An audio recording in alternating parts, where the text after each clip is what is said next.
Jake Miller sat in the back corner of the classroom, his eyes focused on the datapad in front of him. The advanced combat theory class was full of noise and chatter, but Jake kept quiet as always. Around him, alien cadets talked loudly about their latest training scores and weekend plans. The classroom was huge, with curved walls made of gleaming metal. Large windows showed the stars outside. This was the Galactic Naval Academy, floating in space near a bright blue star called Kepler 7. Students from 12 different alien species came here to learn how to be military officers. Jake was one of only 15 humans at the academy. Humans were new to this part of space. Most other species had been traveling between stars for hundreds of years. Humans had only joined the galactic community 20 years ago. "Attention, cadets," said Commander Thane as he walked into the room. The Corvin instructor was tall and covered in gray scales. Old scars crossed his face and arms. His yellow eyes looked stern as he scanned the room. "Take your seats," the chatter died down quickly. Commander Thane was known for being tough. He had fought in 3 major wars and survived more battles than most cadets could count. Near the front of the room, 10 female cadets sat together. They were all Zentari, a warrior species known across the galaxy for their fighting skills. Zentari were tall and strong with blue skin and silver hair. Their leader was Kira Voss, who had the highest combat scores in the entire class. Kira turned in her seat and looked back at Jake. Her bright blue eyes were cold. "Look at him," she said to her friend Lisa Kane, who sat next to her. "Always hiding in the back like a scared child." Lisa laughed quietly. She was shorter than Kira, but just as mean. "I heard humans are weak. They come from a world with low gravity. No wonder they cannot fight." The other Zentari girls joined in. Amy Brooks rolled her eyes. "My cousin fought humans in training exercises. She said they break easily." Kate Ryan nodded. "They have soft skin and small muscles. How did they even get into this academy?" Nina Fox looked disgusted. "Politics. The Galactic Council feels sorry for them." Jake heard every word, but he did not react. He had learned long ago to ignore the insults.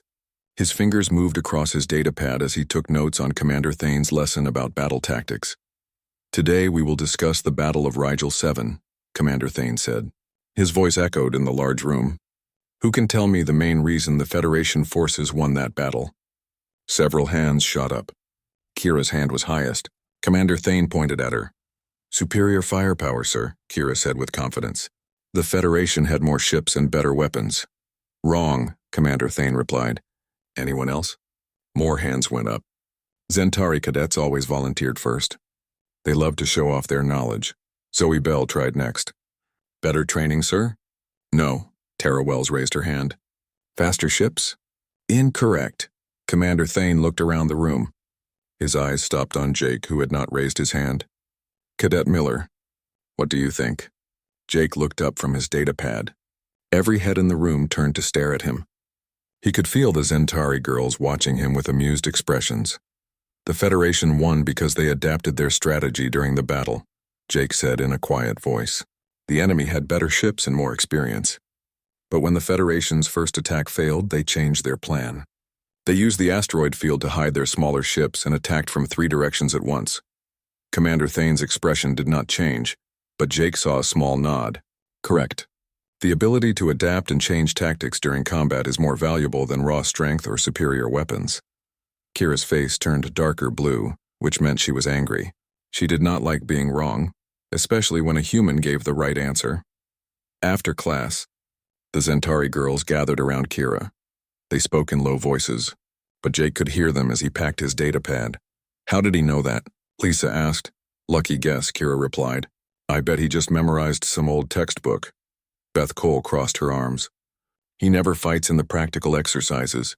He just watches," Sarah Hunt agreed. "Commander Thane always lets him sit out the combat simulations." "Because humans are too weak," Meg Stone added. "He would get hurt fighting real warriors." Jake stood up and walked toward the door. He moved carefully, trying not to draw attention to himself. But Kira stepped into his path. "Going somewhere, human?" she asked. The other 9 girls formed a circle around Jake. Jake stopped. He was average height for a human, which made him shorter than most Zentari. Kira towered over him. "Just going to my next class," Jake said calmly. "We have been watching you," Kira said. "You answer questions about tactics, but you never prove you can actually fight." Why is that? I prefer to learn by watching, Jake replied. Lisa laughed. You mean you're too scared to try? Humans talk big but cannot back it up, Amy added. Jake felt something stir inside his chest. It was like a tiny electrical current running through his blood. He took a deep breath and forced it down. Is there something you want? Jake asked. Kira smiled, but it was not a friendly smile. Tomorrow, Commander Thane is planning a surprise combat simulation. We know because my father is friends with the Academy commander. We challenge you to participate, all 10 of you, Jake asked. Yes, Kira said proudly. 10 trained Zentari warriors against 1 weak human. Unless you are too afraid? The other girls laughed. Students from other species had gathered to watch. Jake could see Ryan Clark and Sam Hayes, the only other humans in his year, standing near the back of the crowd. They looked worried. Jake was quiet for a long moment. He could feel the nanites in his bloodstream responding to his stress. They were tiny machines, smaller than cells, that lived in his blood and nervous system. The Earth military had put them there as part of a secret program. Only 7 humans had survived the process. The nanites wanted to activate. They could feel the threat around him. But Jake knew he had to keep them under control. No one could know about them. Fine, Jake said finally. I accept your challenge. Kira's smile grew wider. Excellent. Do not worry, human. We will try not to hurt you too badly. The Zentari girls walked away, laughing and talking excitedly about their easy victory tomorrow. The crowd of students slowly broke up, many of them shaking their heads at Jake's foolishness. Ryan Clark approached Jake as the room emptied. Are you crazy? He whispered. 10 Zentari? They will destroy you. Probably, Jake agreed. Then why did you say yes? Jake looked out the window at the stars. Because someone has to show them that humans are not as weak as they think. What Ryan did not know was that Jake was not like other humans. The nanites in his blood made him faster, stronger, and smarter than any normal person, but they also came with a terrible price. Every day they were active, they damaged his nervous system a little more. The doctors on Earth had told him he had maybe 5 years before they killed him. Jake had volunteered for the program anyway. Earth needed protectors, and he was willing to pay any price to keep his species safe. Tomorrow, the Zentari girls would learn that they had made a big mistake. But Jake hoped he could control the nanites enough to win without revealing his secret. If the galactic community learned what humans were really capable of, it might start a war that would destroy everything. The next morning came too quickly for Jake. He sat in the cafeteria, pushing his breakfast around his plate. His stomach felt tight with worry. Across the room, the 10 Zentari girls ate together, talking loudly and laughing. They kept looking over at him with big smiles. You do not have to do this, Sam Hayes said as he sat down next to Jake. Sam was a year older, and one of the few humans Jake considered a friend. You could say you were sick, Jake shook his head. That would make all humans look like cowards. Ryan Clark joined them with his breakfast tray. Better to look like cowards than to end up in the medical bay, he said. Those Zentari girls have been training for combat since they were children. I know what I'm doing, Jake replied quietly. But inside he was not sure. The nanites in his blood were already responding to his stress. He could feel them moving through his veins like tiny electric sparks. They wanted to activate to make him faster and stronger. But Jake knew he had to be careful. If he used too much of their power, people would ask questions. Commander Thane walked into the cafeteria. His yellow eyes scanned the room until they found Jake. Cadet Miller, he called out. Report to Simulation Bay 7 in 1 hour. The room went quiet. Everyone turned to look at Jake. Commander Thane walked over to his table. I heard about your challenge, the Corvin instructor said in a low voice. Are you sure about this, Cadet? Yes, sir, Jake replied. Commander Thane studied Jake's face for a moment. The simulation will be set to a ruined city environment. Standard combat rules apply. Energy weapons, basic tactical gear, and personal combat enhancers are permitted. Understood, sir. Good. Commander Thane paused. Remember, Cadet, sometimes the best victory is knowing when not to fight. After the instructor left, Jake finished his breakfast in silence. Sam and Ryan tried to talk to him, but he was not really listening. His mind was focused on what was coming. An hour later, Jake stood outside Simulation Bay 7. Through the thick glass windows, he could see technicians setting up the environment. The simulation would create a realistic battlefield using hard light projections and force fields. It would feel completely real, but the weapons would only stun, not kill. The Zentari girls arrived together wearing their combat gear. Each carried an energy rifle and wore light armor that covered their chest and arms. They looked confident and ready. Kira walked up to Jake. "Last chance to back out, human," she said. "I am ready," Jake replied. Other students had gathered to watch. The observation deck above the simulation bay was packed with cadets from all species.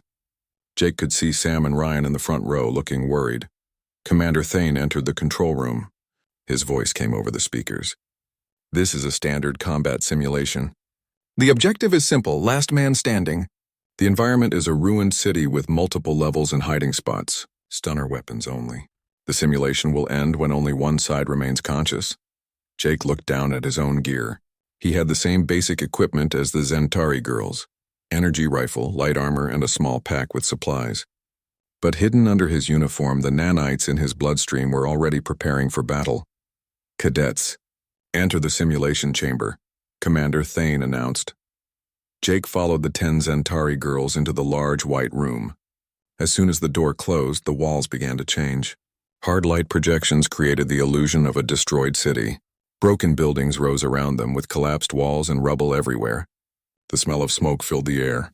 "Simulation active," Commander Thane's voice echoed. "Begin in 3, 2, 1, start."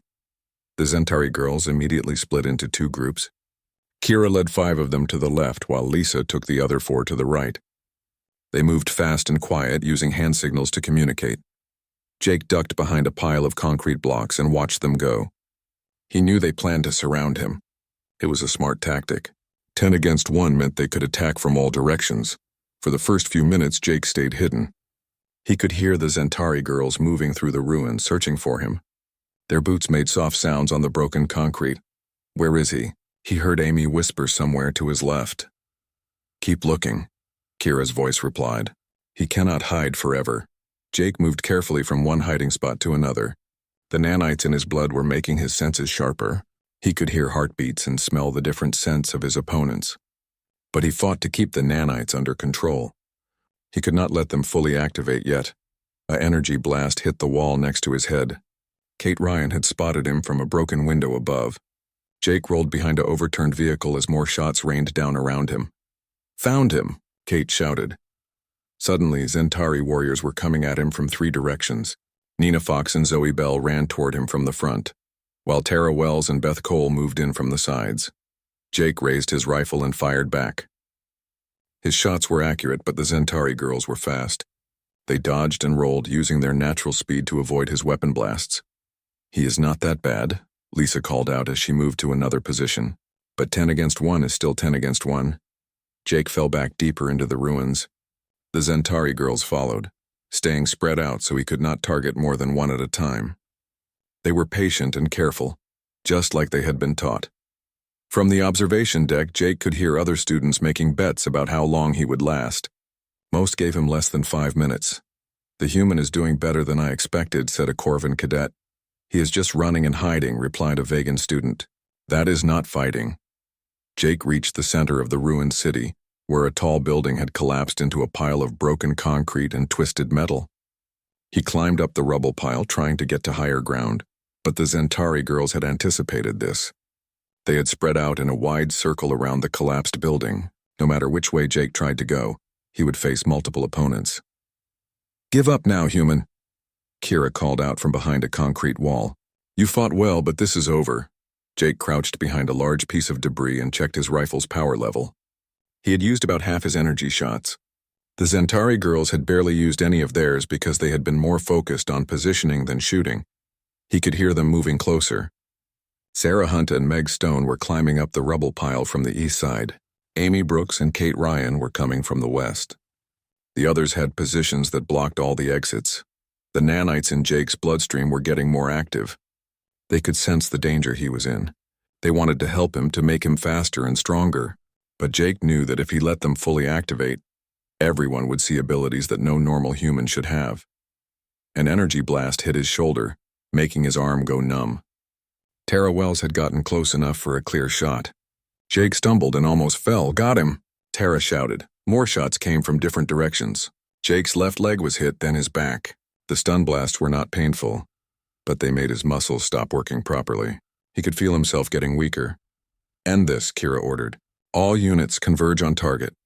The 10 Zentari girls began moving in for the final attack.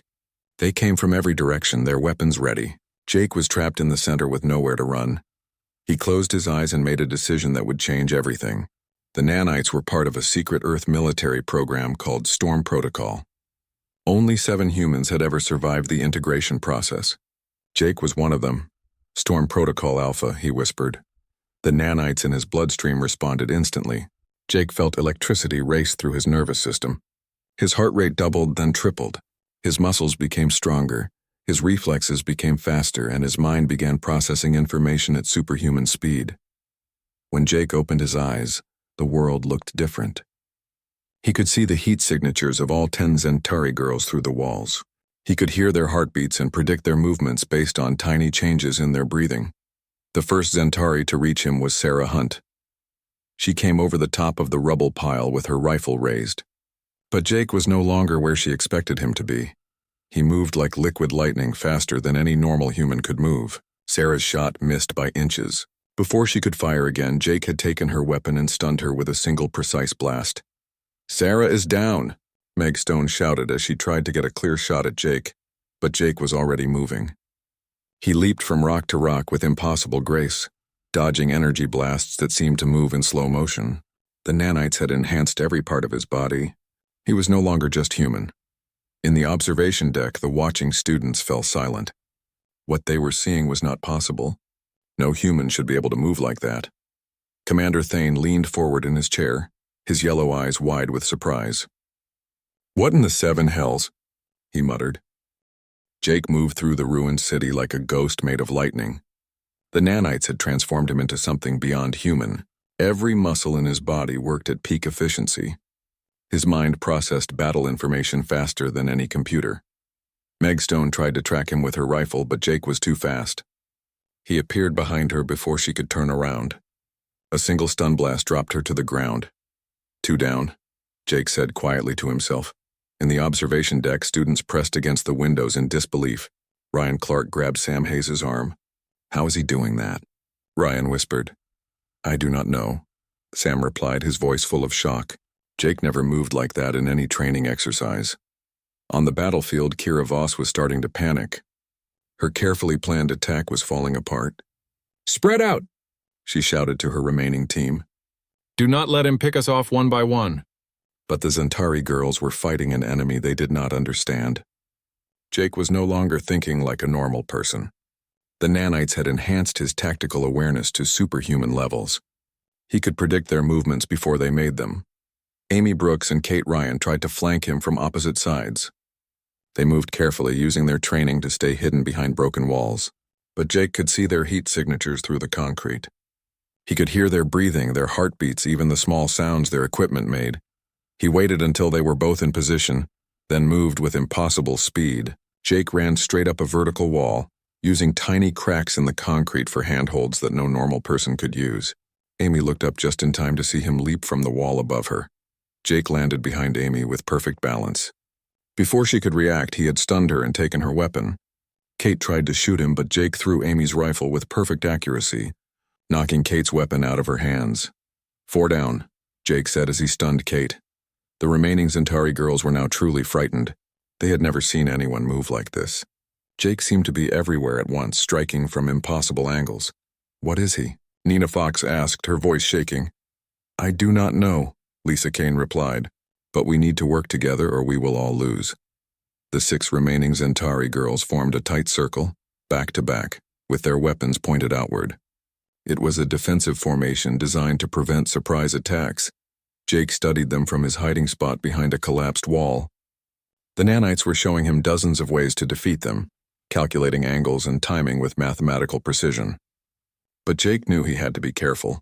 He was already showing abilities that would raise questions. If he revealed too much, it could cause serious problems for all humans. He decided to end this quickly before the nanites did any more damage to his nervous system. Every second they were active, they burned away a little more of his life. Jake picked up a piece of broken concrete and threw it high into the air. The rock sailed over the Centauri formation and crashed down behind them.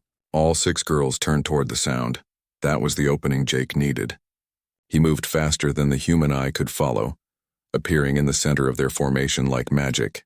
The Centauri girls spun around trying to target him, but Jake was already in motion. He disarmed Zoe Bell with a move so quick it looked like her rifle simply vanished from her hands.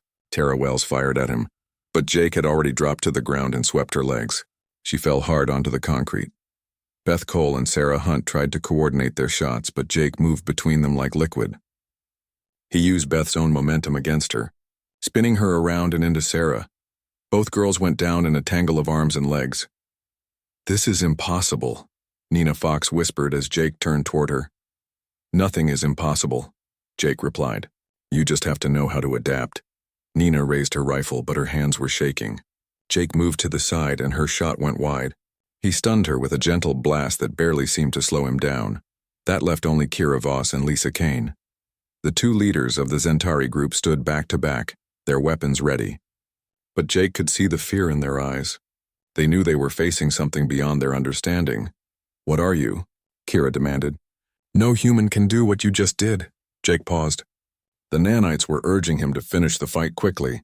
They were designed for war, not conversation, but Jake forced them to stay under control. "I am just a cadet who learned to adapt," he said. Lisa laughed, but it was not a happy sound.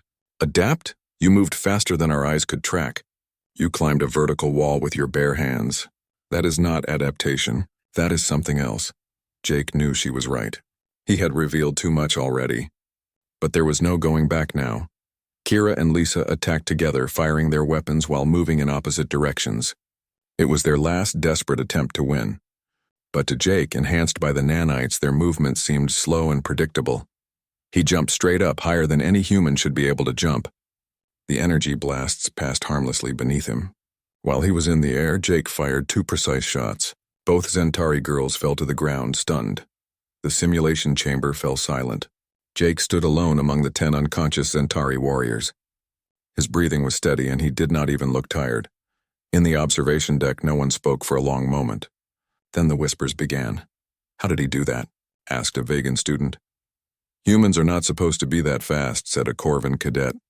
"I have never seen anything like it," added an Altarian. Commander Thane was staring at Jake with intense yellow eyes. The old warrior had seen many battles and many fighters, but he had never seen a single person defeat 10 trained opponents so easily. "End simulation," Commander Thane announced. The ruined city environment faded away, leaving only the white walls of the simulation chamber. Jake stood in the center, surrounded by the 10 unconscious Centauri girls. Medical technicians rushed in to check on the stunned cadets. Jake felt the nanites beginning to return to their dormant state. The superhuman awareness was fading, replaced by exhaustion and pain. Every time he used the nanites, they damaged his nervous system a little more. He could feel a burning sensation in his spine and a headache starting behind his eyes, but he had won. The 10 Centauri girls who had called humans weak were lying unconscious around him. Jake had proved that humans were not as helpless as everyone thought. Commander Thane entered the simulation chamber. His expression was unreadable as he approached Jake. "Impressive, Cadet Miller," the Corvan said, "but also highly unusual." "I got lucky, sir," Jake replied. "Luck does not explain what I just witnessed," Commander Thane said. "Report to Medical Bay 3 for a full scan. Standard procedure after any unusual performance." Jake's heart sank. A medical scan would reveal the nanites in his bloodstream. His secret would be exposed. "Is that necessary, sir?" Jake asked. "It is required," Commander Thane replied firmly. "Something about your performance today does not match your previous records. We need to understand what happened." As Jake walked toward the exit, he could hear the other students talking. Some sounded amazed, others sounded suspicious. He had wanted to prove that humans were not weak, but now he wondered if he had proved too much. The nanites had given him the power to defeat 10 trained warriors, but they had also put him in a situation where his secret might be discovered. If the galactic community learned about the Storm Protocol program, it could change everything. Other species might see humans as a threat instead of allies. Jake knew that his life was about to become much more complicated. He had won the battle, but the real fight was just beginning. As he left the simulation bay, Jake could feel the nanites settling back into dormancy. But he also felt something else, the eyes of everyone in the academy watching him. He was no longer just another quiet human cadet. He was now someone to be feared, respected, and questioned. The price of proving human strength might be higher than Jake had ever imagined. Jake sat on the medical examination table trying to stay calm.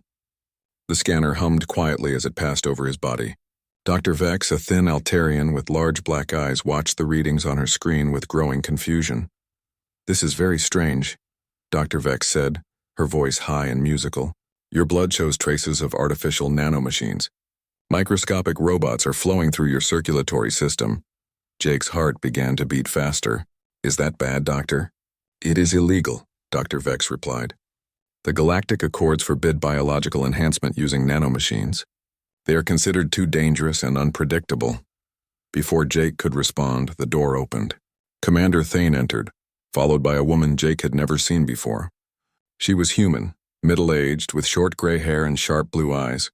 Her uniform bore the insignia of an Earth Fleet admiral. "Dr. Vex," the woman said, "I am Admiral Pierce, Earth's liaison to this academy. I need to speak with Cadet Miller privately." Dr. Vex looked confused. "But the medical scans show—" "I am aware of what the scans show," Admiral Pierce interrupted. "This is now a matter of Earth security. Please leave us." Dr. Vex gathered her equipment and left, but Jake could tell she was not happy about it.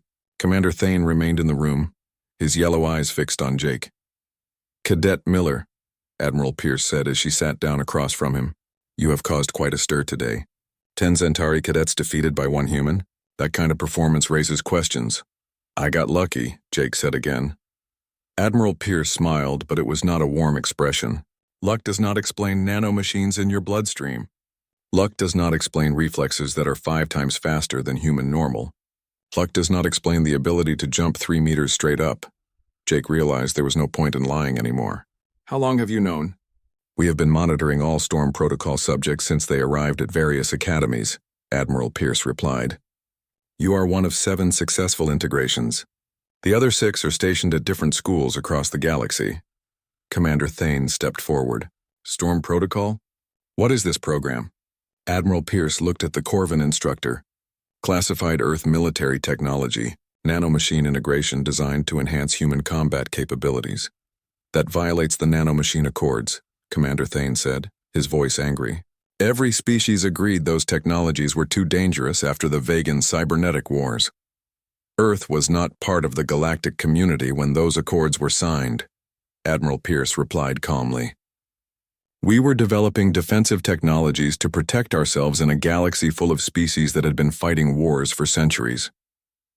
Jake listened to the conversation with growing dread.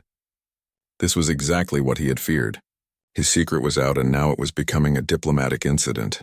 "How many other humans have these enhancements?" Commander Thane demanded. "That information is classified," Admiral Pierce said. Commander Thane's scales shifted color, turning darker gray. In Corvan body language, that meant extreme anger. "You sent enhanced soldiers to our academy without telling us. You violated treaties that exist to prevent another cybernetic war." "We sent cadets to learn," Admiral Pierce corrected. "The enhancements were for their protection, not to gain an advantage." "Protection?" Commander Thane laughed harshly. "Your cadet just defeated 10 trained Centauri warriors without breaking a sweat. That is not protection. That is a weapon." Jake could not stay quiet anymore. "The nanomachines are killing me," he said. Both adults turned to look at him. Admiral Pierce's expression softened slightly. "Every time I use them, they damage my nervous system," Jake continued. "The doctors on Earth told me I have maybe 5 years before the damage becomes fatal. I volunteered for this program knowing I would die young." "Why?" Commander Thane asked, his anger replaced by curiosity. "Because humans are weak compared to most galactic species," Jake replied. "We needed some way to defend ourselves. 7 of us volunteered to carry these nanomachines so that maybe our species could survive in a galaxy full of warriors." Admiral Pierce nodded. "The Storm Protocol was developed after our intelligence services learned that several other species were working on similar enhancement programs. We could not afford to be left behind." "What other species?" Commander Thane demanded. "The Centauri military has been experimenting with genetic modifications for enhanced soldiers. Admiral Pierce said. The Corvan Empire has been developing cybernetic implants. The Vegan Republic never stopped their nanomachine research despite signing the accords. Commander Thane was quiet for a moment. Jake could see him processing this information. Finally, the old warrior spoke. If this is true, then the entire galactic community has been lying to each other about military enhancement programs. Exactly, Admiral Pierce said. Earth simply chose to be honest about our capabilities when challenged. Before anyone could respond, alarms began sounding throughout the medical bay. Red lights flashed and an automated voice filled the air. All senior staff report to the command center immediately. Priority 1 diplomatic emergency. Commander Thane received a message on his communication device. He read it quickly, his expression growing dark. The Zentari government has filed a formal complaint with the Galactic Council, he announced. They are claiming that Earth has violated multiple treaties by deploying enhanced soldiers to member academies. Admiral Pierce stood up. I need to contact Earth Command immediately. This situation is about to become much larger than one cadet's combat simulation. What about me? Jake asked. You stay here, Admiral Pierce ordered. Do not speak to anyone about this conversation. Do not use your enhancements under any circumstances. Your actions today may have started a diplomatic crisis that could affect all human-alien relations. After the adults left, Jake sat alone in the medical bay. Through the small window, he could see other cadets walking through the corridors. Many of them kept looking toward the medical section, clearly curious about what was happening. Jake thought about the 10 Zentari girls he had defeated. They were probably awake by now, trying to understand what had happened to them. Kira Voss and her friends had challenged him to prove humans were weak. Instead, Jake had proved they were potentially more dangerous than anyone imagined. The door opened and Ryan Clark entered quietly. Hey, he said. I heard you were here. Are you okay? Not really, Jake replied. What happened out there? Ryan asked. You moved like you were not human.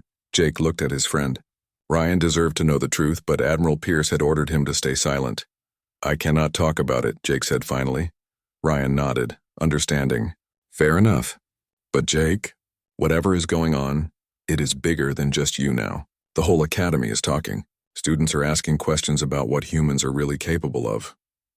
I know, Jake said quietly. Some of them are scared. Ryan continued. They thought humans were the weak newcomers. Now they are wondering what else we might be hiding. Jake closed his eyes. He had wanted to prove that humans were not weak. But now he might have proved they were something to be feared. The nanomachines that were slowly killing him had also potentially destroyed the trust between humans and the rest of the galactic community. In trying to defend his species' honor, Jake might have put every human in the galaxy at risk. Outside, he could hear ships arriving at the Academy's docking bays. Diplomats and officials were coming to investigate what had happened.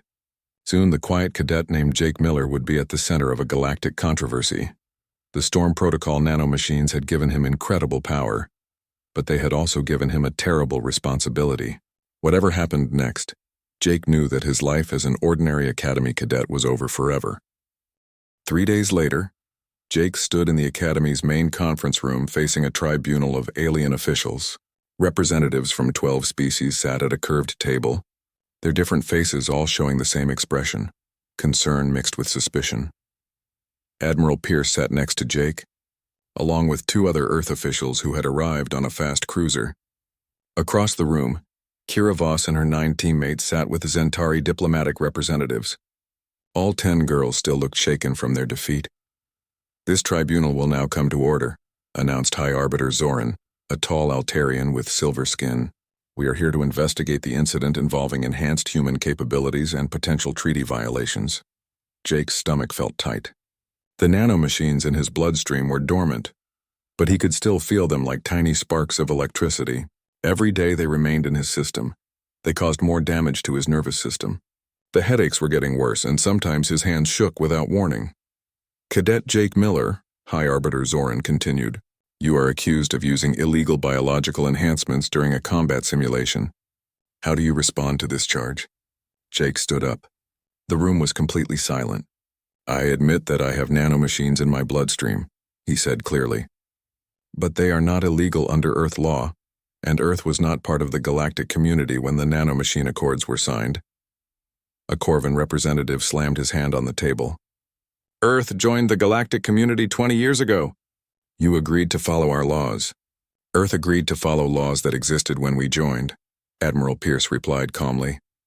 The Storm Protocol program began before Earth had any contact with alien species. We developed it as a defensive measure. Defensive? The Zentari ambassador's voice was full of anger. Your enhanced human defeated 10 of our finest warriors without effort. That is not defense. That is a weapon of war. Jake felt the nanomachine stir in response to his stress. He took a deep breath and forced them to stay calm. May I explain why the Storm Protocol exists? Jake asked. High Arbiter Zoran nodded. The tribunal will hear your statement. Jake looked around the room. Many of the aliens watching him were physically larger and stronger than any human. Their species had been fighting wars among the stars while humans were still learning to make fire. When Earth first learned about the galactic community, we discovered that humans were weak compared to most other species, Jake began. Zentri warriors are faster and stronger than us. Corvin soldiers have natural armor and claws. Vegan cybernetics can process battle information faster than human brains. He paused, gathering his thoughts. Earth's leaders knew that if we ever faced a hostile alien force, normal humans would not be able to defend themselves. So they created the Storm Protocol. 7 volunteers agreed to have nanomachines integrated into their nervous systems. Why only 7? Asked a vegan representative. Because the integration process has a very low survival rate, Jake replied honestly. Out of 50 volunteers, only 7 lived through the procedure. And even those 7 are slowly dying. The room became quiet. Jake could see surprise on several alien faces. The nanomachines enhance our abilities, but they also damage our nervous systems, Jake continued. Every time we use them, they burn away part of our brain tissue. The doctors estimate we have about 5 years before the damage becomes fatal. Kiravos spoke for the first time. You are dying because of those machines? Yes, Jake said, looking directly at her. I volunteered knowing that the nanomachines would kill me. All 7 Storm Protocol subjects did. We accepted death so that humanity might have some way to defend itself in a galaxy full of warriors. Admiral Pierce stood up. The tribunal should also know that Earth's intelligence services discovered similar enhancement programs being developed by other species. This caused an uproar in the room. Several alien representatives began talking at once, denying the accusation. Order, High Arbiter Zoran called out. Admiral Pierce, do you have evidence of these claims? Admiral Pierce activated a holographic display. Documents and images appeared in the air above the table. Zentari genetic modification experiments to create super soldiers. Corvin cybernetic implant research. Vegan nanomachine development that violates their own treaty signatures. The Zentari ambassador stood up angrily. These documents could be forgeries. They could be, Admiral Pierce agreed. But they are not. Earth has been monitoring military research across the galaxy. Since we joined the galactic community, we learned quickly that everyone was developing enhanced soldiers while publicly supporting the ban on such technologies. Jake watched the alien officials looking at each other with suspicion. He realized that Admiral Pierce was right. Every species had been secretly working on military enhancements while telling everyone else they supported the ban. So, you see, Admiral Pierce continued, Earth simply chose to be honest about our capabilities when challenged. We could have kept the Storm Protocol secret, but Cadet Miller was forced to reveal his abilities to defend human honor. High Arbiter Zoran studied the documents carefully. If these intelligence reports are accurate, then multiple species have been violating the spirit of the nanomachine accords. That is exactly what we are saying, Admiral Pierce replied. The tribunal debated for hours.